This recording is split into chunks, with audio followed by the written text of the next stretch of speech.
స్తుతి శతకంలోని 14వ శ్లోకానికి పద అర్థము తాత్పర్యం చెప్పుకుందాం. పక్ష్ణోశ్చ స్తనయో శ్రియా శ్రవణయోర్బాహోశ్చ మూలం స్పృశన్ ఉత్తంసేన ముఖేన చ ప్రతిదినం దృహ్యన్ పయోజన్మనే మాధుర్యేణ గిరాం గతేన మృదునా హంసాంగనాం హ్రేపయన్ కాంచీసీమ్ని చ కాస్తి కోపి కవితా సంతాన బీజాంకురః. ఇది కూడా చాలా మంచి పదాలతోటి కల్పించిన ఒక అద్భుతమైన పద్యం. ఇందులో 2 పదాలకి కలిపి ఒకే లైన్ చెప్పేశారు. అక్ష్ణోశ్చ స్త్రియా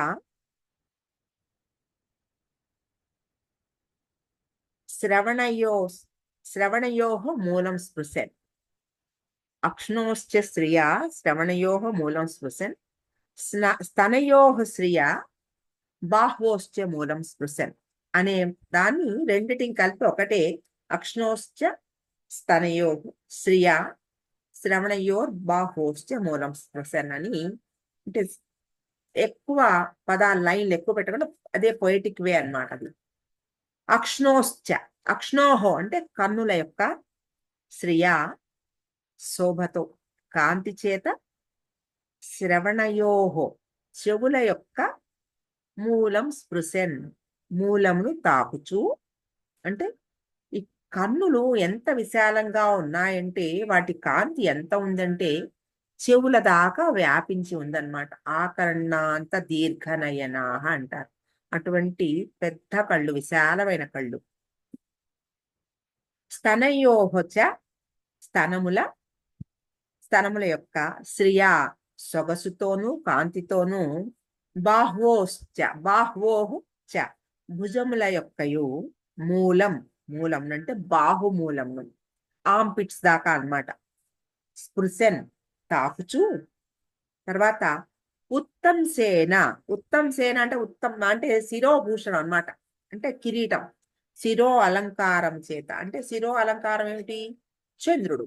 అమ్మవారికి ఆ శిరస్సు మీద ఉన్న అలంకారం చంద్రుని చేత, ముఖేనచ ముఖము చేతను, ప్రతిదినము పయోజన్మని. పయోజ అంటే నీళ్ళల్లో నుంచి పుట్టింది. పయోజన్మని అంటే కమలమునకు దృహ్యన్ ద్రోహమును చేయుచు. తర్వాత గిరాం మాధుర్యేణ వాక్కుల యొక్క తీయదనము చేత. తర్వాత మృదునా గతేనచ మెత్తనైన మృదువైన నడక చేత. హంసాంగనాం అంటే ఆడహంసను హ్రేపయన్ సిగ్గుపడినట్లు చేయుచు. కాంచీనగర్ ప్రదేశమునందు కోపి ఒకానొక కవితా సంతాన బీజాంకురః కవితయను కల్పవృక్షమునకు మూలమైన బీజాంకురము చకాస్తి ప్రకాశిస్తున్నది అని చెప్తున్నారు. ఈ కన్నులు చెవుల దాకా అంత వెడల్పుగా ఉన్న కళ్ళు, ఆ కళ్ళకు ఉన్న కాంతి అంత అద్భుతం, విశాలమైన. తర్వాత స్తనములు బాహుమూలాలని తాకుచున్నవి. అంటే విశాలనైనగా ఆవిడ ఈ విశ్వాన్ని పరికించి చూస్తూ ఉండేందుకు కావలసినంత విశాలత్వం ఆ కళ్ళకు ఉంది. అలాగే ఈ విశాలమైన ఈ విశ్వాన్నంతటినీ కూడా పోషించడానికి తగిన పోషకత్వము ఆ స్తనాలకుంది. అది ఇక్కడ తెలియజేస్తున్నారు. ఆవిడ ఆ రూపాన్ని మనకి అంటే విరాట్ స్వరూపం, విశ్వవిరాట్ స్వరూపం. అటువంటి ఆ పోషకత్వాన్ని ఆవిడ కలిగి ఉన్నది అని చెప్పడానికి అంత స్తనముల యొక్క ఆ ఆ భారము, ఆ కాంతి చెప్తున్నారు. తర్వాత సూర్య చంద్రులనే ఆవిడ కళ్ళగా స్తనాలుగా కూడా కలిగి ఉందని చెప్తారు. ఈ సృష్టి కార్యం అంతా కూడా జరుగుతున్నప్పుడు ఎవరెవరు ఏ ఏ పనులు ఎప్పుడెప్పుడు ఏ కాలంలో చేస్తున్నారో ఆవిడ ఆ సూర్య చంద్రుల్ని నయనాలుగా కలిగి చూస్తూ ఉంటుందిట. ఆ సూర్య చంద్రులే చెవి తాటంకాలుగా ఉండి ఎప్పటికప్పుడు విషయాలన్నింటినీ ఆవిడ చెవులకి చేరవేసేస్తూ ఉంటాయిట. అటువంటి ఆ సాక్షుల్ని ఆవిడ ఏర్పాటు చేసుకుంది. ఆ సమాచారాన్ని ఎప్పటికప్పుడు వాళ్ళు ఇచ్చేస్తే ఆ చేసిన ఆ కర్మలకి ఫలితాన్ని కూడా అప్పటికప్పుడే అంతా ఆవిడ చేసేస్తుందన్నమాట. దేనికి దానికి తగిన రీతిగా ఎవరికి ఏది ఎప్పుడు చేసిన కర్మకు ప్రతిఫలంగా ఇవ్వాలో అవన్నీ కూడా చేసేస్తూ ఉంటుంది. తర్వాత ఈ పోషకత్వాన్ని స్తనాలుగా కలిగి ఇంత పెద్ద సృష్టికి కావలసిన ఆ, పగలు కావాల్సిన అంటే ఇన్ని వృక్షాలు వాటికి కావాల్సిన సూర్యరశ్మి వాటిల్లో చేసుకునే ఆ పత్రహరితము అవి చేసే కిరణజన సంయోగ క్రియ వీటన్నిటికీ సూర్యుడు కారణమైతే రాత్రిపూట ఆయన చంద్రుని యొక్క కాంతిలో ఔషధాలన్నిటినీ కూడా అవి ఆ హెర్బ్స్ అవన్నీ కూడా ఆ చంద్రకాంతితోనే ఆ శక్తిని పుంజుకుంటాయిట. కాబట్టి ఈ సూర్య చంద్రులు స్థితికి పోషకత్వానికి కావాల్సిన ఇవి రెండూ కూడా ఆ స్థానాలుగా ఆవిడ కలిగింది. అటువంటి ఆ కన్నులు విశాలత్వాన్ని అమ్మవారి యొక్క స్తనముల యొక్క పోషకత్వాన్ని చెప్పారు మొదటి లైన్లో. అక్ష్ణోశ్చ స్తనయోః శ్రియా శ్రవణయోర్బాహోశ్చ మూలం స్పృశన్. రెండోది ఉత్తంసేన ముఖేన చ ప్రతిదినం దృహ్యన్ పయోజన్మనే. ఉత్తంసేన అంటే శిరోభూషణంగా ఉన్న చంద్రుడు ఎప్పుడైతే చంద్రుడు ఉదయిస్తాడో కమలాలు ముడుచుకుపోతాయి. అంటే చంద్రుడు రాగానే సూర్యుడు ఉన్నప్పుడే కమలాలు వికసించి ఉంటాయి. చంద్రుడు రాగానే కమలాలు ముడుచుకుపోతాయి. కాబట్టి చంద్రకళ ఉదయించుకోగానే కమలం ముడుచుకుపోతుంది. కాబట్టి ఆయన ఉత్తంసేన ప్రతిదినం దృహ్యన్ పయోజన్మని. అలాగే ముఖేనచ ఆవిడ ముఖంతో కూడా ఆవిడ అందమైన ఆ ముఖాన్ని చూసి తామర పువ్వు ముడుచుకుపోతుందిట. అయ్యో నేను ఎందుకు పనికొస్తాను ఈ అందం ముందని అలా చిన్నబోతుందిట. అవి రెండు ఆ రెండో లైన్లో పెట్టారు. అంటే ఉత్తంసేన ముఖేనచ ప్రతిదినం దృహ్యన్ పయోజన్మనే. ఈ పయోజన్మని అంటే తామర పువ్వుకి ఒక ద్రోహాన్ని కలిగిస్తున్నాయి. ద్రోహం కలిగించడం అంటే ఏమిటి? అవి అవి ఎందుకు పనికిరాకుండా అయిపోతున్నాయి అనమాట. అవి ఎంతో అందంగా అందానికి ప్రతీకగా మృత్వానికి ప్రతీకగా తామర పువ్వులని చెప్పుకుంటాం కదా.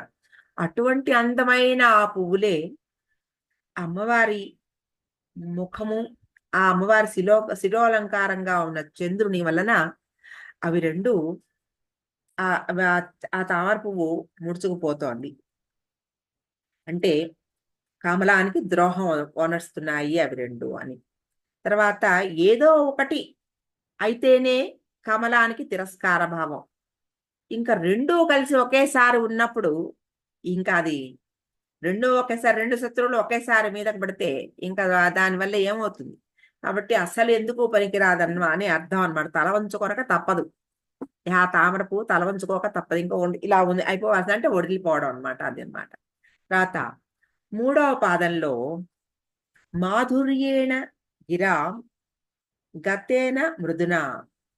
గిరాం అంటే వాక్కులు, మాటలు. అంత తీయనైన వాక్కులు గతేన మృదున, మృదువుగా ఆవిడ నడకలు. నడత ఎప్పుడు మనం చెప్పుకున్నట్టు ఆ నడత నడకలో నడత తెలుస్తుంది. అంటే అటువంటి మెత్తటి ధనం నడకలో. అదే నడతలో అంటే మన పర్సనాలిటీలో కూడా మన పర్సనాలిటీకి రిఫ్లెక్షన్. మనం గాభరాగా ఎప్పుడు ఇంట్లో తిరుగుతూ ఉంటే వాళ్ళని చూస్తే మనకు అర్థమవుతుంది. వీళ్ళకి వాళ్ళు ఎంత హడావుడిగా ఉంటారు. కొంతమంది అసలు ఏ మాత్రము ఎంత హడావుడి ఉన్నా ఏమి చూపించరు. అన్ని పనులు సమయానికి పూర్తి చేయగలుగుతారు. వాళ్ళు నిదానంగా ఉంటారు. వీళ్ళని చూసి వీళ్ళు అన్ని పనులు చేశారా అనిపిస్తుంది. కానీ అన్ని అద్భుతంగా చేస్తారు. అంటే ఒక నిదానత్వం, మందత్వం, అటువంటి ఒక మృదుత్వం అవి. అట్లా మాధుర్యేణ గిరం, మాటల్లో కూడా ఒక మాధుర్యం. వాళ్ళలో ఉన్న లోపాన్ని కూడా వాళ్ళకి ఇబ్బంది కలగకుండా చెప్పగలిగిన ఒక మాధుర్యం. అలాగే నడకలో కూడా ఒక మృదుత్వం. ఇవి రెండు కూడా హంసాంగనాం హ్రేపయన్, హంసలు సిగ్గుపడేటట్టుగా చేస్తున్నవిట. ఆడహంసలకి అది వాటి కూత చాలా బాగుంటుందిట. ఆడహంసల కూత అది ఎందుకు పనికిరాదు అమ్మవారి మాటల తీయదనం ముందు. అలాగే ఆ హంసల యొక్క నడక, ఈ అమ్మవారి నడక ఉందని. మరి ఆ హంసలకి నడక నేర్పించిందే అమ్మవారు కదా. అంటే పరమహంసలను తీర్చిదిద్దేదే అమ్మవారు. పరమహంసలు అంటే ఎవరు? ఎవరైతే వాళ్ళ సోహం అంటే మన అజపా గాయత్రి అంటారు. మనం తీసుకునే ఊపిరి, ఉచ్ఛ్వాస నిశ్వాసల మీద ఎవరికైతే, ఆ హంసల మీద ఎవరికైతే ఒక నిష్ణాత వస్తుందో, దానిలో ఒక ఎఫిషియన్సీ వస్తుందో, వాళ్లే పరమహంసలు. అంటే ఈ హంసలుగా మనం ఎలా అర్థం చేసుకోవాలి? హంసలకి నడకలు నేర్పడం అంటే ఏమిటి? అంటే ఉచ్ఛ్వాస నిశ్వాసముల యందు ఒక గతిని నేర్పించి వాళ్ళలో ఆ ఉచ్ఛ్వాస నిశ్వాసముల ద్వారా నా నియంత్రణతోనే ఆ ఒక ధ్యాన స్థితి వస్తుంది. ఆ ధ్యాన స్థితిని ఇవ్వగలిగిన శక్తి, అదే పరమహంసలను తీర్చిదిద్దగలిగిన శక్తి. అదే ఆ మరి ఆ పరమహంసలు అమ్మవారి ముందర అలాగా ఒదిగి ఉంటాయి కదా. కాబట్టి హ్రేపయన్, అటువంటి మాధుర్యేణ గిరాం గతేన మృదున హంసాంగనాం హ్రేపయన్. ఈ మాటలతోటి నడకలతోటి కూడా ఈ హంసాంగనలను సిగ్గుపడేలా చేసేది.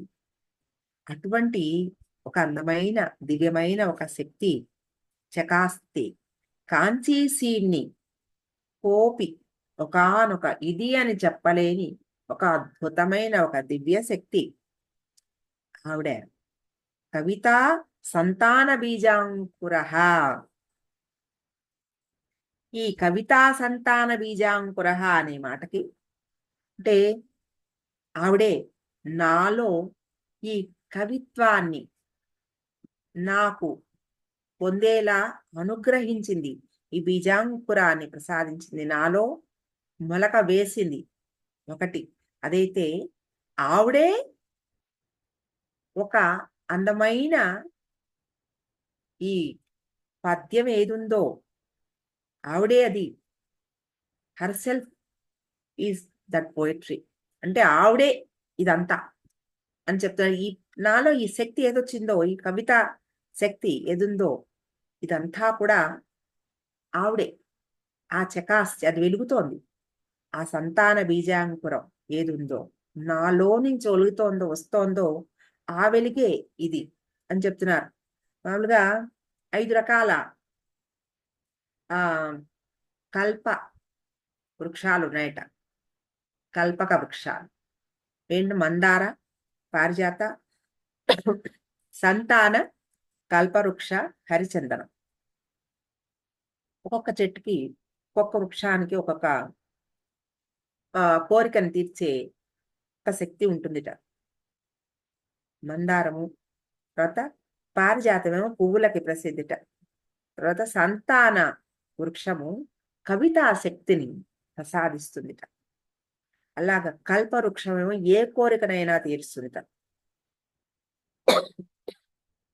హరిచందనము అద్భుతమైన వాసన ఉండే అటువంటి ఆ చందనాన్ని ప్రసాదిస్తుంది. అంటే వాసనని, మనలో ఉండే వాసనలని పోగొట్టగలిగే ఒక శక్తిని ప్రసాదిస్తుంది. హరిచందనం దివ్యమైన వాసనలని మనకి ఇవ్వగలిగిన శక్తి హరిచందనం. ఇలా ఒక్కొక్క వృక్షానికి ఒక్కొక్క ప్రత్యేకత ఉందిట. అందులో ఆవిడ నాకు సంతాన కల్పవృక్షంగా నాలో ఈ కవితా శక్తిని ప్రసాదిస్తోంది. బీజాంకురం వేసింది నాలో, అదే మొలకెత్తుతోంది. ఇది మొలకెత్తి నాలో ఇటువంటి అద్భుతమైన ఆవిడే నేను చెప్తున్న ఈ పద్యం ఏముందో, ఈ పద్యంలో ఉన్న అందం ఏముందో, ఈ అందం అంతా ఆవిడ వేసిన బీజాంకురమే. ఆవిడే ఆ పద్యం, ఆ శక్తి అదంతా అని, అటువంటి ఆ సామర్థ్యాన్ని నాకు ప్రసాదించింది అని. అంటే ఎవరైతే ఆ శక్తికి అటువంటి దర్శన పూజాధికాలు చేస్తారో వాళ్ళకి ఆ కవిత సామర్థ్యం అబ్బుతుంది అనేది 4వ పాదంలో చెప్తున్నారు. ఎవరైతే ఆ భావంతో ఏదో ఏదో ఎవరిలో ఏ కళ వృద్ధి చెందాలో ఆ వృ ఆ కళ వాళ్ళలో వృద్ధి చెందుతుంది. కవిత్వం అనే కాదు, ఎవరిలో ప్రతి వాళ్ళలోనూ నిగూఢంగా కొన్ని శక్తులుంటాయి. ఇన్నేట్ ఎబిలిటీస్ అంటారు. ఆ లోపల నిద్రాణంగా ఉంటాయి. అవి మనమే ఒక్కొక్కసారి చేసిన తర్వాత, అరే! నేను చేయగలిగానా? నాలో ఈ శక్తి ఇలా బయటకొచ్చిందే, నాకెప్పుడు నాకు నాకే తెలీదు నేను ఇలా చేయగలనని. అని మిమ్మల్ని మీరు గూడా ఒకసారి చెక్ చేసుకుంటే, మీలో మీకు గూడా ఇంతకు ముందు చేయనివి మీరిప్పుడు చేయగలిగినవి అవి మీకు బయటపడుతూ ఉంటాయి. అంటే ఒక ఎక్స్‌ప్రెసివ్ నేచర్ గాని, రాయగలిగిన ఒక శక్తి గాని, ఆ లోపల ఉన్న ఏ శక్తిలో, ఏ శక్తిలో లేకుండా ఎవరు జన్మ తీసుకోలేదు. ప్రతి వారికి ఆ అనుగ్రహం ఉంటుంది. అటువంటి ఆ అనుగ్రహాన్ని పైకి పొందగలిగింది ఎప్పుడొస్తుందది? మనలో ఉన్న ఈ అజ్ఞానం అవి పోతూ ఉన్నప్పుడు అవి బయటకొస్తాయి. పుట్టినప్పుడే పరిమళిస్తాం. చిన్నప్పటి నుంచి కొంతమందిలో అవి ఆహ్, పైకొచ్చేవి కొన్నుంటాయి. కొంతమందికి కొంత వయసు ద్వారా, కొంత సాధన ద్వారా, కొంత ఉన్నతి తర్వాత బయటకొచ్చేవి కొంతమందిలో ఉంటాయి. అలా అది ఎప్పుడు ఆ శక్తి మనలో దాన్ని అలా ఇగ్నైట్ చేస్తుందో, అది ఎప్పుడు మనకి బయటకొస్తుందో మనకి తెలియదు. ఏ సాధన వల్ల ఏది మనలో బయట పెడుతుందో, అటువంటి ఏ క కల్పవృక్షం మనకి ఎటువంటి సహాయం చేస్తుందో మనకు తెలీదు. 5 కల్పవృక్షాలున్నాయని చెప్తున్నారు. అంటే ఏ వృక్షం మనలో ఉన్న ఏ శక్తిని బయటకి తీసుకొస్తుందో అని చెప్తూ, ఆయనలో ఉన్న ఈ కవిత్వ శక్తిని ఆ సంతాన బీజాంకురం, ఆ సంతాన కల్పవృక్షము ఆయనకు ప్రసాదించింది అని అని చెప్తూ, మొత్తం మీద ఆకర్ణాంత విశాల నేత్ర, ఈ విశ్వాన్నంతటిని పోషించగలిగినంత స్తన సంపద, వక్ష సంపద, అటువంటి కాంతి, కమలమునను మించిన ముఖ సౌందర్యం, చంద్రుని శిరమున ధరించింది. తర్వాత హంసను మించిన మంద గమన సౌందర్యము గలదని, వాంగ్మాధుర్యం కలదని ఇందులో మనకి పూర్తిగా చెప్తున్నారు. అటువంటి ఈ హంస అనడం వలన మనలో ఉన్న ఉచ్ఛ్వాస నిశ్వాసాల నియంత్రణ, తర్వాత మధురమైన వాక్కులు, ఇవన్నీ కూడా పొందడానికి ఆ రూపంలో ధ్యానం మనకి, అంటే ఈ సగుణ రూపంగా అమ్మవారి వర్ణన చేస్తున్నారంటే మనం ఒక స్థూల వర్ణన భావం చేస్తున్నాం మనం. అటువంటి ఆ రూపాన్ని మనం భావన చేస్తూ, ఆ భావన ద్వారా మనలో ఉన్న నిద్రాణంగా ఉన్న ఎన్ని శక్తులనో మనం బయటకు తీసుకోవచ్చనమాట ఆ రూపంతో ధ్యానం చేస్తూ. అది ఇందులో మనకి చెప్తున్నారు. హ్మ్. అక్ష్ణోశ్చస్తనయోశ్రిया శ్రవణయోర్బాహోశ్చ మూలం స్పృశన్ ఉత్తం సేనముఖేన చ ప్రతిదినం గృహ్ణన్ పయోజన్మనే మాధుర్యేణ గిరాం గతేన మృదునా హంసాంగనాం హ్రేపయన్ కాంచీసీమ్ని చకాస్తి కోపి కవితా సంతాన బీజాంకురః.